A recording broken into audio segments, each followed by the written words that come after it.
उरण येथील प्रसिद्ध पर्यटन स्थळ असलेल्या पिरवाडी किनाऱ्यावर सोमवारी संध्याकाळी समुद्रात फिरायला गेलेले 5 पर्यटक भरतीचे पाणी वाढल्याने खोलवर असलेल्या खडकांमध्ये अडकले होते. मात्र सागर सुरक्षा रक्षकांनी दाखवलेल्या प्रसंगावधानामुळे या सर्वांचे प्राण सुखरूप वाचवण्यात यश आले आहे. मिळालेल्या माहितीनुसार हे पर्यटक उत्साहाच्या भरात किनाऱ्यापासून लांब असलेल्या खडकांवर फिरण्यासाठी गेले होते.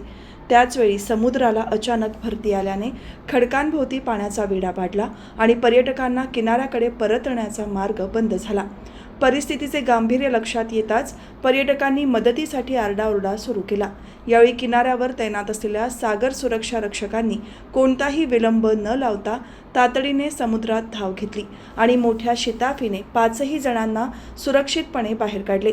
या घटनेनंतर पर्यटकांनी सुटकेचा निश्वास सोडला. दरम्यान पिरवाडी किनाऱ्यावर भविष्यात अशा दुर्घटना घडू नयेत आणि पर्यटकांना धोक्याची पूर्वकल्पना मिळावी यासाठी प्रशासनाने तातडीने ठिकठिकाणी माहिती फलक आणि इशारा देणारे बोर्ड लावावेत अशी आग्रही मागणी स्थानिक नागरिक आणि पर्यटकांकडून केली जात आहे.